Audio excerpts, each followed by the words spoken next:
the man does have some sort of say, and they acknowledge like the amount of influence that they have. So because sometimes this message in the Northeast, it might work great there, but it might not work at all in the Southwest. He'll still say, well, yeah, it is her body, but I should have some sort of say. Like it takes two to have the baby. Hi, everyone. Welcome back to the Ever Living podcast. I'm Jessica. And I'm Cindy. And today we have a very special guest. We have Jeff Pauls. He is the Director of Research for the Vitae Foundation. Welcome, Jeff. Thank you both. Thanks for having me. Yeah, we're so glad to have you here. How are you doing today? I'm great. I'm excited to talk to you guys and talk to the listeners and just tell them a little bit about Vitae and our research and wherever else we decide to go. Awesome. Yeah, well, we're thrilled to have you. So, yeah, could you tell us? So we had Brandy Meeks, your president at the Vitae Foundation, on a few weeks ago, and she was a great guest. Definitely, that was an awesome episode. I actually wasn't on that episode, so I went back and listened to it, and I was like, "Oh, this is so interesting. This is so cool." But we'd love for if just a reminder, I guess, could you tell them a little bit about what you do at the Vitae Foundation, what your guys' mission is, and maybe what you do specifically? Yeah. Our mission is to conduct life-saving research and share that with people in the pro-life world so that they can use the life-saving messages that we then create from the research. And we just really walk alongside pro-life peer groups, influencer groups that have influence in the on the pro-life topic, and then especially with pregnancy centers. So we work fairly closely with pregnancy centers all across the country about helping them with their messaging and just making sure that they have really good digital messages. And it's all research-based. And so we provide all of that for free because we're a nonprofit organization as well. And we have a wonderful donor base, mainly in Missouri, but we are a national organization. And so we have national reach, and we have people that love us all across the country. So we're so grateful for them. But yeah, and then for me, I'm the director of research, as you mentioned. And what that means is that I get the wonderful opportunity to conduct the research or help conduct the research and interview, analyze, and basically collect the data. And for us, our data is a really unique qualitative type of data. It's called right brain research or emotional research.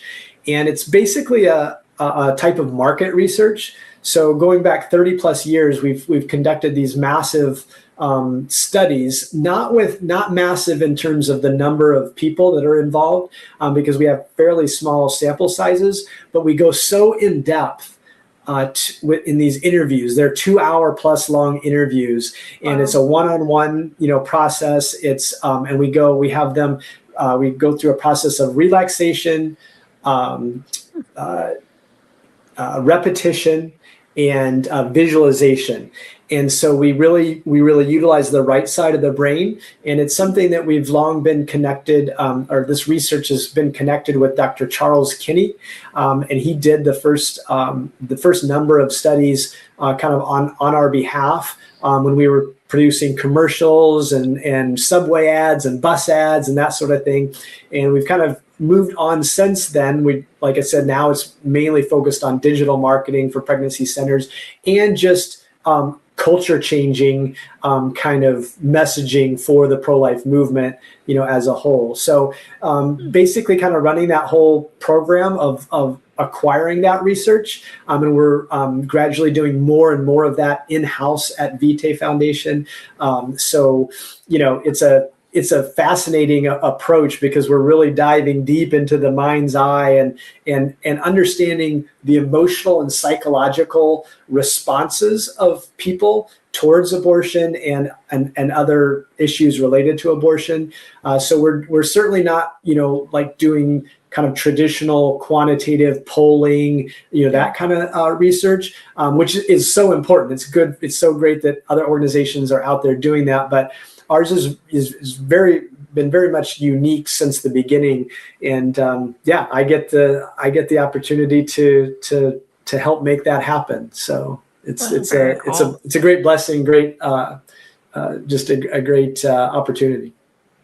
So really getting to the core, like, I don't know, the deep emotions behind. That's exactly right. It really is tapping into the deep emotional and psychological responses. So we're trying to get around the filter that often is erected when people conduct more traditional interviews. Like, for example, like in focus groups, a lot of times people will respond with what they think the interviewer wants to hear, and that's even true in just other one-on-one conversations or regular interviews. Or sometimes they'll respond in like, okay, here's what I think is politically correct, and so I want to say it like this so that I am not ridiculed by the other people in the focus group. Or sometimes there's even an alpha in the focus group, and it will change the responses of other people based on kind of this dominant person.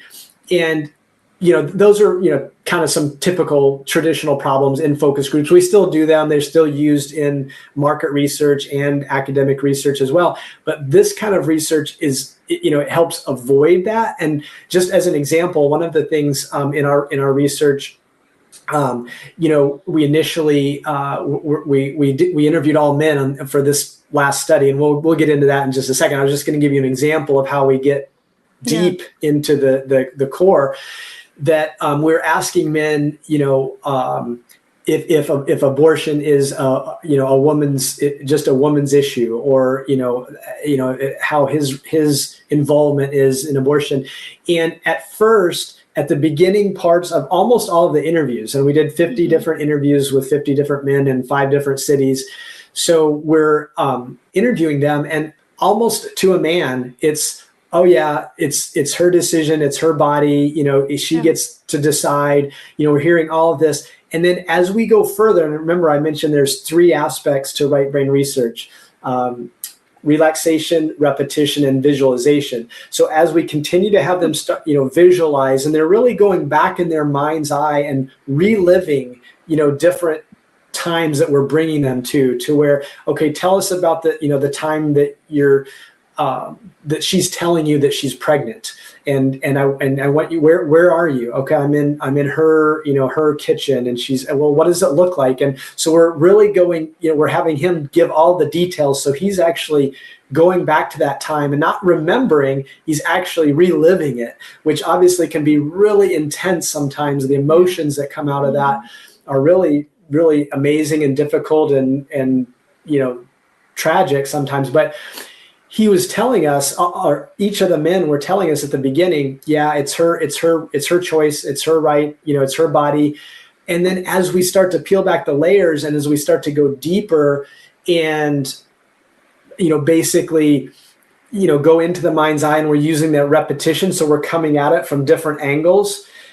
And all of a sudden you start to see that filter leave. And he's like, well, and so about halfway through the interview, then you start to see it not like totally change. He'll still say, well, yeah, it is her body, but I should have some sort of say. Like it takes 2 to have the baby. It should take 2 to kind of help make the decision. And then ideally it would be a conversation between the 2. And so that's where we get to almost every time. And we don't lead them. And by the way, we're not interviewing like pro-lifers. We have a 10-question survey that we have them do beforehand to basically make sure that they fit into what we call the movable middle. Okay. And so these are men or women, whoever we're interviewing, that meet this criteria to where they're not pro-life completely or activists on either end. They're in the middle. They're in the large 60% of the population that is not one or the doesn't other. have a strong opinion or something. Yeah. Yeah. They, most of them would say, oh, I'm pro, I'm pro-choice, in general with, but I don't think abortion should be. That's mostly kind of where they fall. But so we're interviewing these kind of people, that have that worldview. And so we're purposely not preaching to the choir or interviewing the choir. So as they start to talk about this, you know, we're realizing, and part of our findings were that, you know, initially they'll kind of say again, kind of what they've been conditioned to say almost, by the culture, by the abortion industry, by the media. But then by the time we're deep into the interview, and we're, you know, hitting them from different, I say hitting them, asking questions from different angles, and, you know, and they're really visualizing well. They're now on that same question, they're now talking a lot more about how it should be a conversation. It should be a decision, you know, made mutually. They should have some say, you know, whereas at the beginning, and again, if we wouldn't use this kind of approach and get deep into the core, you know, and if we stay on the surface, we might just say, well, the data shows that men, you know, totally don't believe they have, you know, any right, any say, or that they even should have a say because it's a woman's body. And there certainly is that aspect, but there's also the aspect of, yeah, I do think it's her right because it's her body. She's carrying the child. She has to go through the pregnancy. They still talk about those things, but then they also will mention, especially once you get deep into the interview, that it is important though that the man does have some sort of say, and they acknowledge like the amount of influence that they have on the decision, which matches up right in line with some of the other quantitative studies that we've seen. For example, there's a CareNet Lifeway survey of 1,000 men and then 1,000 women separately. It's amazing the comparison of the two and how similar they are, because they were done completely separately, but both studies showed that when the woman was asked and when the man was asked, and these were interviews of people who had chosen abortion. So it's like, you know, who had the most influence over your abortion decision? The man. The woman said, and by far, like it was more than double the next person or the next group of people that had influence over her decision. When the man was asked that, he said, I did. I had the most influence, you know. And so they acknowledge it. And our study backed that up, is that they know they have influence, but some of them, and we can get into this further. I jumped right into the research. Okay. See, I'm passionate so about it. But so you know, we can talk more about that. But in terms of that study, you know, ours backed that up from a qualitative right brain research approach to their quantitative approach, where, you know, both the man and the woman realized that the man has the most influence. And then another question was, who did you tell about, you know, about the pregnancy first, or, you know, who did you tell first? The man. And at the high levels, again, same thing. Who did she tell the first? Me. When the man answered that. By the way, the second and third answers to those questions were a medical professional. So who had the most influence over your decision? The man. Then a medical professional, which was half. So it was 30. I believe it was 36 or 38%.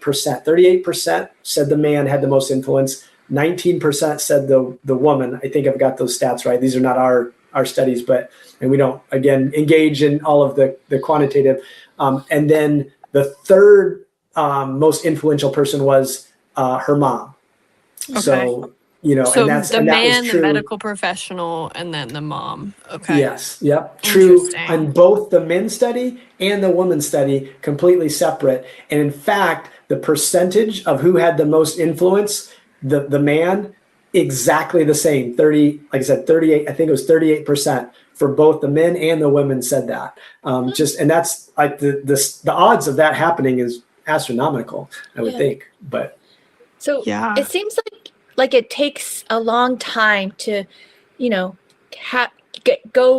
get to that realization, but also like marketing and media today seems very quick, very instant. And so how do you have a long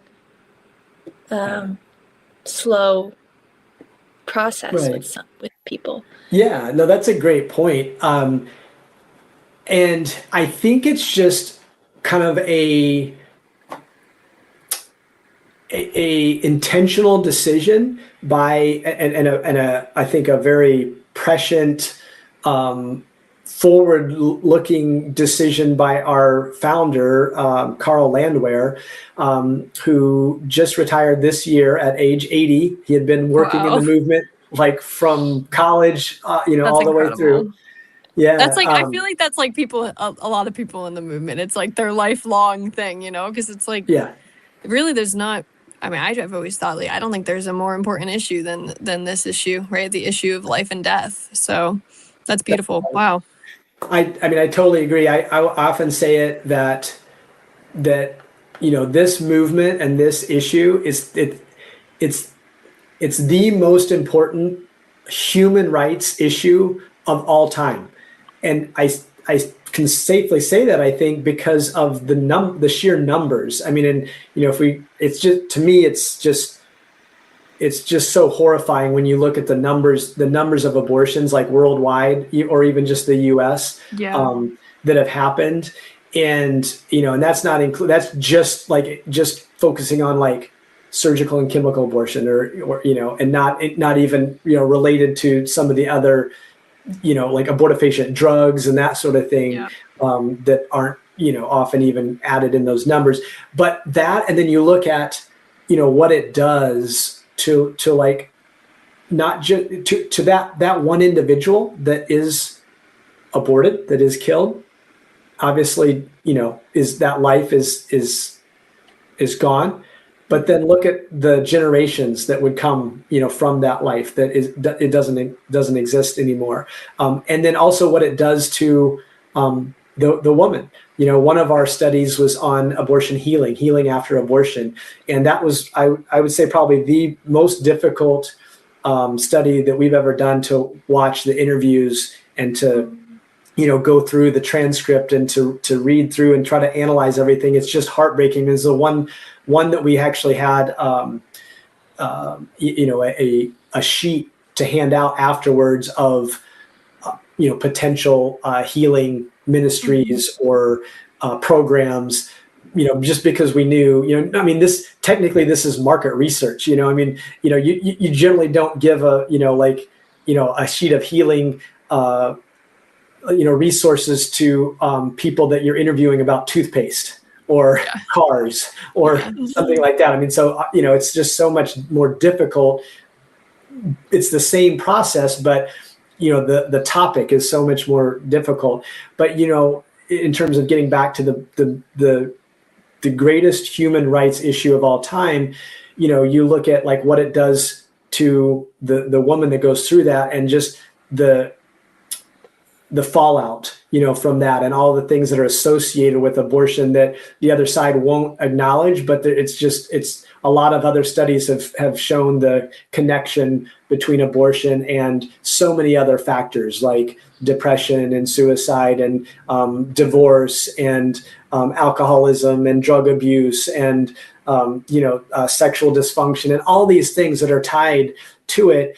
And of course, we don't, again, get into like the numbers part, but just seeing that and hearing about that as we had women go back into their mind's eye when we interviewed them about the abortion healing, and sometimes I'll even call it the greatest human rights atrocity of all time, because again of the sheer numbers and because of the evil that is just wrapped up in it. And again, we don't call anybody evil, but there is an evil involved in this. And again, I can talk to you guys and to our listeners like this because, from a pro-life perspective, we would not ever market like this. And that's one of the things that Vitae uses our research, so we can find out where people are emotionally, and we can meet them there. We can create messages that will resonate with them, and not, just like completely, because, there's different groups approach it different ways. And I feel like, there's like all pro-life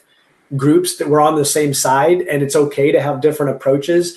But for us, the way we do it in terms of actual like marketing and messaging, we don't want to immediately turn off,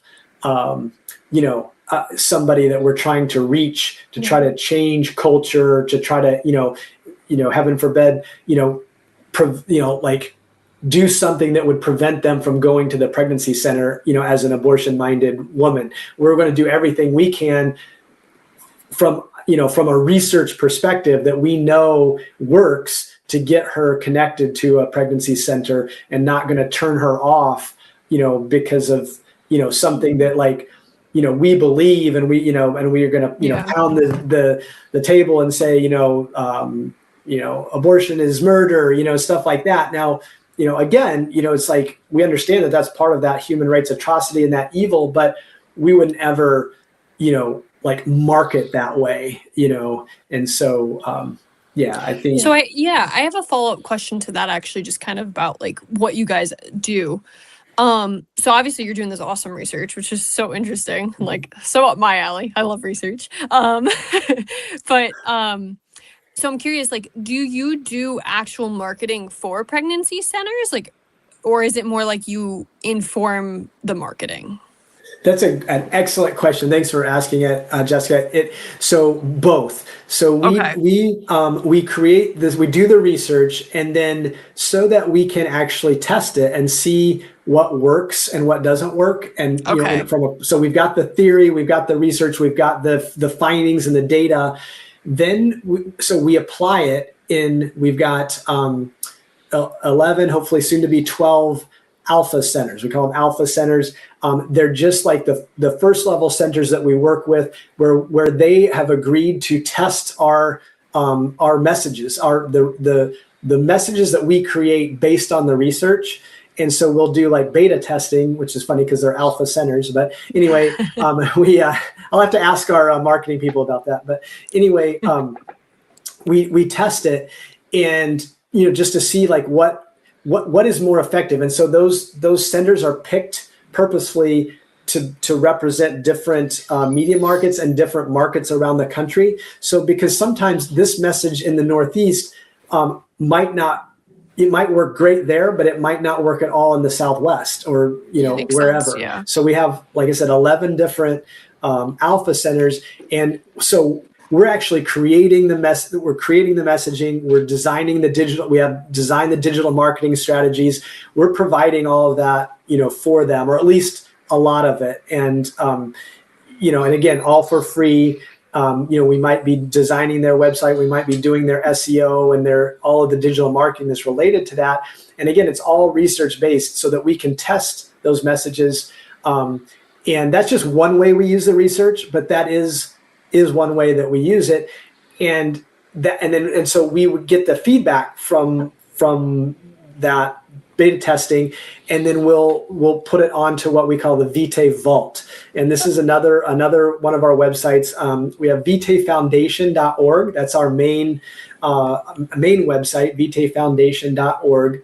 But then we also have Vitae Research Institute.org, and that's kind of my area. I have a gentleman on my team named Liam Siegler who has designed that whole website and maintains it, and so that's his baby. But that's where our research is housed, at least the public facing stuff. But then we also have this third site, which is called Vitae Vault, and Vitae Vault is open to any pregnancy center across the nation that just wants to register. It's all free, and what we do there is we use what we found out from the alpha centers, and we'll put the results on Vitae Vault, so that any pregnancy center that signs up, and again, it's free, can utilize those results. And they can also, use blogs that we've written. We've got a great content writer, Victoria, that updates that. We've got a really good staff that works directly with our pregnancy centers, and answer questions. And you don't even have to be, an alpha center for a lot of that. But and for them, we don't actually do anything. We don't actually run. There's Vitae Vault. Okay. So what can people find in the vault? Yeah. So you do have to register before you can actually get in, because we want to make sure that they're actually pregnancy centers and, that sort of thing. But in the vault, you'll have the results of the the findings that we gathered from the alpha centers. So where we put our research into practice through messaging, and whether that's like we might be doing Google ads or SEO. Yeah. I'm not all up on all of the digital marketing strategies that we use, but so they'll get those results. They can access like blogs that we write, and they can link to those blogs to help their their websites, that sort of thing. They can there's stories, success stories from other centers. They can access the research through the vault too, so they can actually connect with like what's on our VRI, but they can go directly through the vault and get they can get like our guidebooks, which I can talk about later, and basically our summaries, our abstracts. They can basically tap into the research that we've done through there as well. And then there's also like sample advertising and marketing and messaging that they can use again for free, that we know it works. We know is successful because it's research based and it's been applied in different markets, and I believe they can see like, okay, this was tested here, and performed in this way. So there is a lot on the Vitae Vault for pregnancy centers. Wow. Cool. So basically, the centers that you're doing marketing for are essentially you said your alpha centers, or and then you provide those resources to kind of inform in the vault to inform the other centers' marketing. Very cool. That's right. Kind of the results from what we tested at the alpha centers. So. Very cool. And right now we're actually looking for an alpha center in the Southwest because we've got a little bit of a hole in that area. So I know we're talking to some centers already, but if somebody's listening to this and they would be interested in doing that, they just a few things that we have them agree to, like that they'll provide us with certain results and that sort of thing, and then we'll provide all these other services again for free. I think there's a memorandum of understanding that is signed or whatever, but and it's not a contract per se.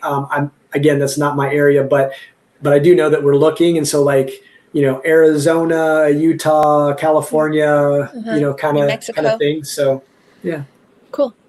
So I'm of the millennial generation, and there's younger than me, Gen Z. So what can you share a little bit, like what have you found anything true about the youth, the babies? Different generations?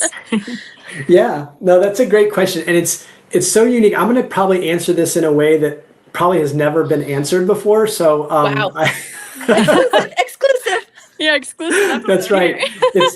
It's going to be a little weird because it's millennial has a definite age range, right? And I don't know what that is, but it ends in like 1997 or 1996, because I'm Gen Z, and I'm going to give out my age here, I guess, but I'm 2001, so I'm Gen Z. I think it ended in 1996, maybe. I don't know. You might know better than me. Sure. Yeah. I'm in my 30s, late 30s. So yeah. So I'm sorry, and I really did not mean for you ladies to have to like give out your ages on the podcast. Right. I'm not going to get on a scale for you. Yeah, right. Here we go. 1981 to 1996 is millennials. Born 1981 to 1996. Yes. Okay. Yes. Okay. So exactly. So we know that is exactly what a millennial is, and I'm going to answer this in a way that I think, like I said, will not have ever been answered in this way before or after, probably, because I'm going to cite a study that we did on what we call emerging adults, and that we wouldn't want to offend anybody, but that we purposely picked that because we didn't want to narrow it down to any specific generation, because, and this is why I say this is going to be a unique answer, because the type of research that we do, and we've already talked about what it's like, it's seen as evergreen. It's seen as, because it's emotional, and it's emotional responses, which are kind of like innate, and they're not going to change from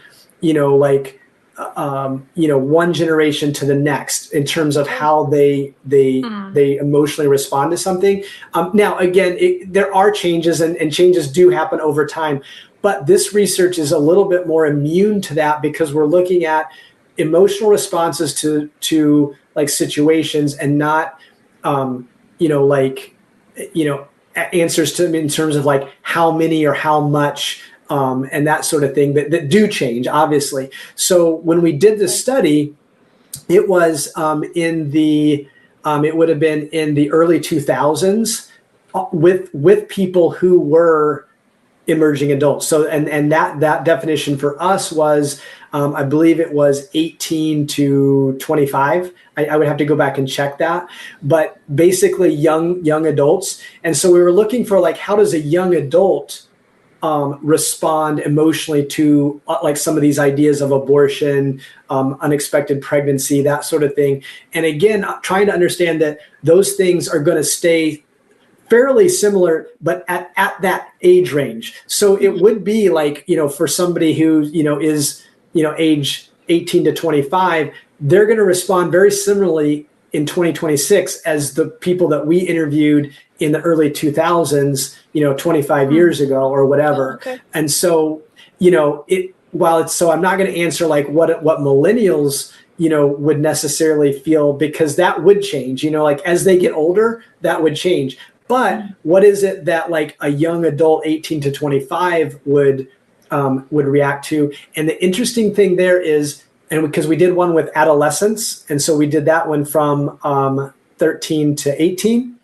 And it was interesting that with adolescents, they were the only ones that in all of our research basically said that they connected with the child rather than the mother. And so as soon as, but even the older adolescents, and including the emerging adults who had started, sexual relations, started engaging in sex, they were at that point then identifying with the mother and not with the child. And so that was kind of a universal early finding from of our early studies. So, and I'm sorry, I didn't really probably answer like what else that they how they're different, but I was going to kind of answer it in the fact that once that started, they react a lot like all of the other adults that we interviewed, no matter how old that they were. But so it really wasn't an age thing. It was more of a experience thing, especially because before that, they're almost thinking like, it's thinking about like whether to even engage in sex and what that might mean. And like their whole, when we're looking emotionally at how they respond, they're at that point, they're still identifying with the child, because they haven't gotten to the point where they could even potentially, face an unexpected pregnancy. So I don't know. That's something that I thought was interesting. That was interesting. Yeah, with young adults, I would say, and we continue to do a lot of our interviews. They continue to be with people, generally like between 18 and 45. So we'll a lot of times we have interviewed, like there's just an overlap of the 18 to 25 age group. A lot of times they are like a segment within one of our other studies that we've done, but that study just happened to be focused just on the 18 to 25. I guess cool. I'm interested in knowing, what's the next study? I'm thinking in my head, who, like maybe voters or, different voters from different political parties. That seems very interesting to me. Like, how do they think? How do you get their mind to soften? Or there's so many great topics out there. That one would be a great one. We have already kind of I say kind of, we have already decided on where we're going next. And it is a big decision because it's a 6 to 9 month process to engage in these research studies. And so we are going to follow up with our men study and focus on men and healing from abortion. So we're almost combining the last 2 studies that we did. 2 studies ago, we did abortion healing for women. And then our last study was just abortion in men. And we went into unexpected pregnancy and fatherhood and masculinity and some really fascinating areas. But we realized as we went through that, we didn't interview men so we interviewed 3 different segments of men. Men that had faced unexpected pregnancies and told their significant other, told their partner, your girlfriend, wife, whatever, that I will support you no matter what you choose. That was, so we had 1/3 that said that. We had 1/3 that had faced an unexpected pregnancy and said something else entirely, like, I want you to have an abortion, or I want us to parent this child. And then the third segment was men who had not faced an unexpected pregnancy, but have some experience related to unexpected pregnancy, abortion, not necessarily personally, but had enough of like a personal experience for us to be able to go into their mind's eye and kind of have them relive that experience. So we didn't actually require that any of the men had gone through an abortion in terms of like with their partner. But it did, it so happened, that a number of the ones, because we had 2/3 of them that we required to have an unexpected pregnancy, have dealt with one.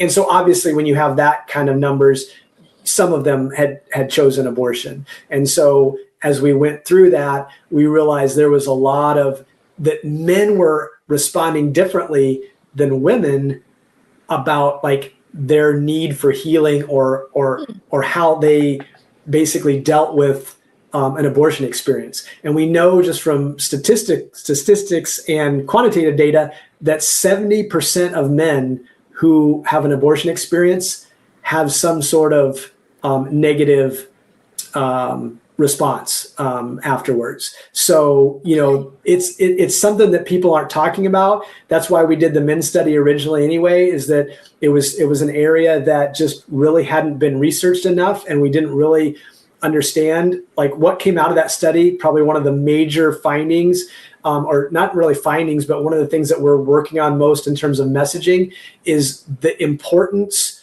of men being involved in, and helping them understand that they already know they have influence, but they don't often know what to say or how to react. So they fall back on what they've been conditioned to say, which is, I'll support you, whatever you choose. And that is not authentically supportive to the woman that we found in past studies.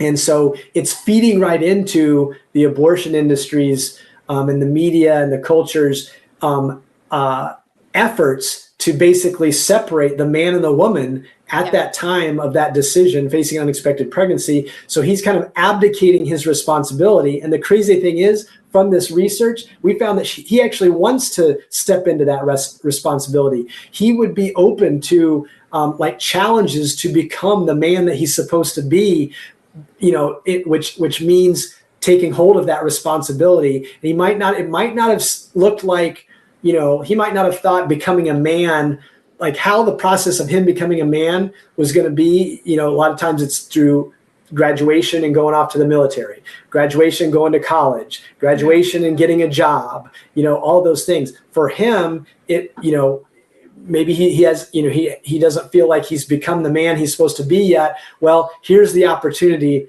to take hold of that. It might not have been the way he thought. So anyway, that's just kind of some of the messaging that we've been working with, because it falls in line with the research.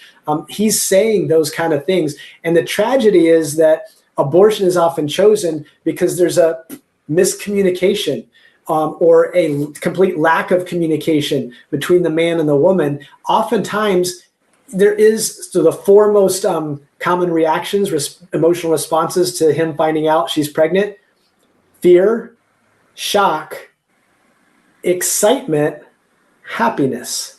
Those are the top four, and sometimes all four of them are wrapped up together. And so we can help him understand that fear, which is the number one emotion that he feels, is okay. It's okay for a man to feel fear. A man isn't somebody that never feels fear. It's a man is somebody is someone that like acknowledges fear, feels fear in a legitimately scary situation, but is able to manage that fear and to rise above it in a scary situation. And so, that's all of that stuff is in play. Wow. With where we found when we found these. With the findings from this research. And so we're going to look into that a little bit more deeply, especially as it relates to the difference in terms of how we treat men afterwards compared to women. And there's a massive need. I mean, unfortunately, both men and women aren't reaching out for help after abortion. Yeah. There's so many resources and so many great, programs and ministries, but it's hard to, like our digital marketing, it's hard to reach them because they're just not there's tons of women that are searching, where can I find an abortion? And then we're able to get an ad that will pop up and point her to a pregnancy center. But there's hardly any women saying, where can I heal from an abortion? Because of, and again, I won't go into it, but there's 4 important psychological defense mechanisms that she adopts, which prevent her from doing that. In a post-abortion situation. So. Mm-hmm. Yeah. Well, this is all. Yeah. No, go ahead, Cindy. I was just gonna say, it seems like the messaging that in pro-life messaging we have so far has been empowering women, supporting mothers, and now you're making me think, we also need to support fathers, and to remember them, and that's really interesting. It is. I think it's a game changer. I mean, that's what this research told us, and I've been in the movement for a long time, and we've always focused on the woman, especially at Vitae, and Vitae really did help the movement kind of move away from all the focus on the child to, especially in messaging and marketing, and trying to change culture too, to more focusing on the woman, because again, mom is the one person that can save the baby. She's got that decision. So if we can reach her, because unfortunately, I know there's a lot of organizations out there that promote hey, if we just can get the other side to acknowledge or understand that it's a human being, then abortions will stop. We have not found that in our research, that they understand that it's a human being, but there's a psychological issue with identity, self-identity. They're focused more on themselves than on the child, because it's natural, because we all do this. And then when you can she's almost looking at it as a death of self, or a death of this child. She understands there's going to be a death there, but is it going to be like a death to herself, like her future, her identity, or is it going to be, a death to like this unseen, unknown, unmet, unfelt, child that, especially if it's early on in her pregnancy, where she doesn't even feel like a mother. Psychologically, she's not there yet. And again, this comes from, some of our very early research. But all that being said, this study showed us that it's a game changer if we can, going forward, continue that focus on her, but also put some focus on him and encourage that relationship, like that communication, improving the relationship even before there's an unexpected pregnancy, or maybe especially before there's an unexpected pregnancy, where they have that conversation about what it looks like. And, maybe there's some more forethought about, is this a person that I want to raise a child with? And if not, is this a person that I should be having sex with? Because interestingly enough, one of the major findings was that men, they unlike women, which is interesting from our past research, men will acknowledge, they'll say, hey, once I made that decision to have sex, especially if I didn't use protection, and he will go into that sort of thing, then like that was when I made my decision. Like after that, I really have, like I don't really have any control. Like at that point, I should have either used protection. I should have, not had the one night stand or whatever. Old. I'm old, so I use the old language. A hookup. I shouldn't have hooked up. Whatever the new language. But my point is that he sees the result of that sexual encounter as like, the natural result of his decision, and he acknowledges that the woman could decide on abortion, or she could decide that she wants the child, and in the end, I don't have the legal right to get in that, and so he almost in that way like looks at it kind of from a realistic reality standpoint, like I made my bed and now I have to lie in it, kind of thing, like literally, or he already was in the bed, and so now he has to deal with it, and so it's different because women will look at the mistake, like he kind of looks at like the mistake was the decision. Women will look at like the mistake is the pregnancy, like it wasn't necessarily the decision, it was okay. And psychologically she's looking at like the real issue is now I'm pregnant, now oh my goodness, what am I going to do? Like that's the real problem. Like if I had sex and I hadn't gotten pregnant, that really wouldn't be like, because she looks at it totally different because it is her body and she does have to carry the child for 9 months. He looks at it differently because he was like, well, at this point, I shouldn't have said it like that. It's at this point, like I made my decision. I did what it takes to have a child, and now there's a child, and now it's not up to me. And it's really difficult. Yeah. So Jeff, we have to wrap up soon, but I did want to ask one last question, just specifically to this research that you did on men. How can, first of all, where and how can pregnancy centers use that research to inform the programs that they're doing with men, maybe fatherhood programs that I know I've worked with a lot of pregnancy centers and a lot of them are looking to implement fatherhood programs. So how can they use your research? How can they use that to inform their programs? That's exactly right. And it is just using this research in their fatherhood programs. We give presentations at CareNet conference, Heartbeat conference, other conferences around the country, and talking to pregnancy centers, in addition to the ones that we work with through the Vitae Vault or through the Alpha Center program. But it really is being able to just like, again, I'm happy to talk with anybody that runs a fatherhood program at a pregnancy center, and just kind of walk through some of the research, and just understanding, like reading through the research is going to give that like mentor, that male mentor, or what are they, like a fatherhood champion. Different pregnancy centers have different names for the men that will work with the men that come in with the women who are pregnant, and it's so important. Again, I think it's a game changer, and it's not new now. A lot of pregnancy centers have added fatherhood programs over the last 5, 10, 15, 20 years. I mean, some of the older ones are maybe even 20 years old. And if we had more time, I'd tell you about the success that some of those centers have had working with men, and how moved men are when they see an ultrasound, even more than women. We know that like between like 60 and 90% of women, if they see an ultrasound, their child on ultrasound will choose life.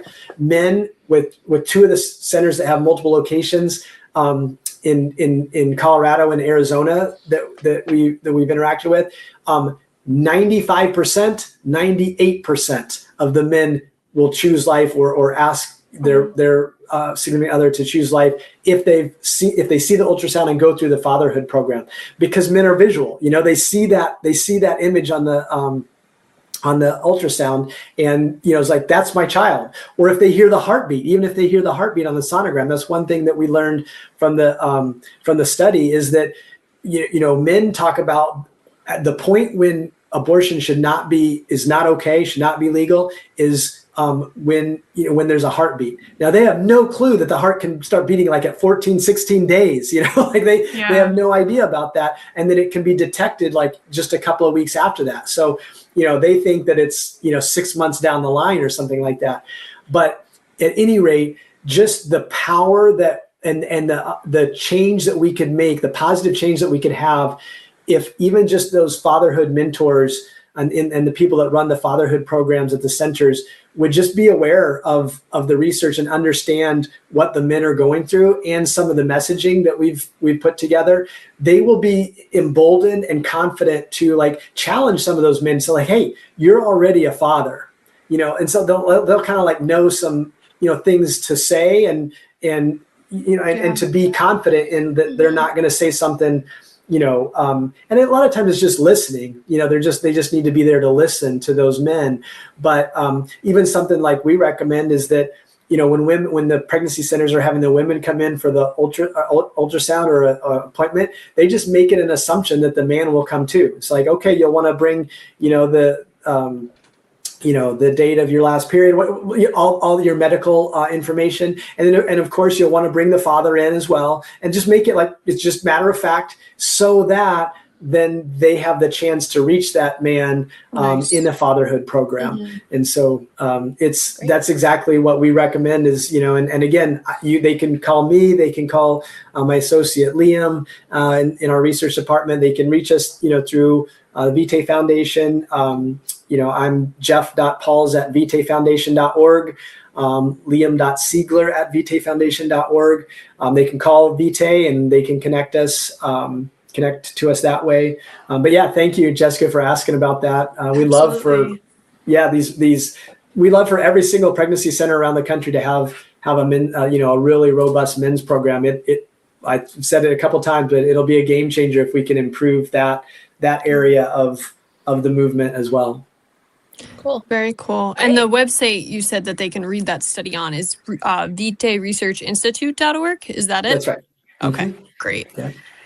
Awesome. Wow, well, Jeff, this was great. Thank you so much for having us on, we're so grateful to have you on the podcast. Happy to host you anytime. Thanks for having us on.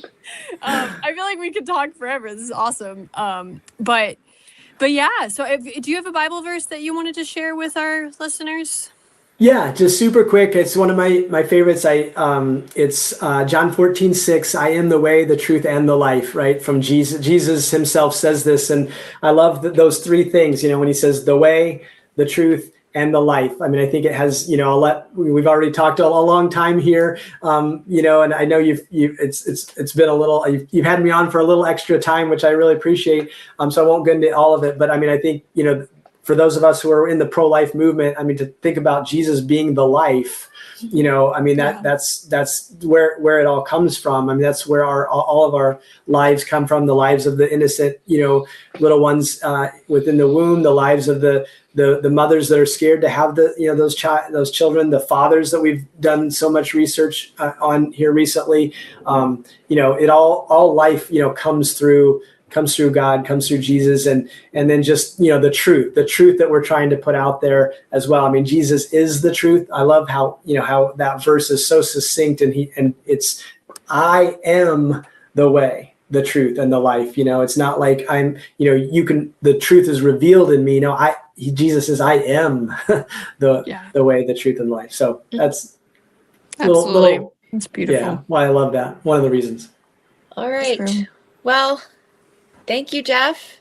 God bless you. God bless Vitae Foundation. And looking forward to hear what is coming down the pipeline next. And the healing too. That's so important. That's like not just research. It's like it's giving people healing and hope. So thank you for doing that too. All right, everybody. We'll see you next week. Be ever living. Bye-bye.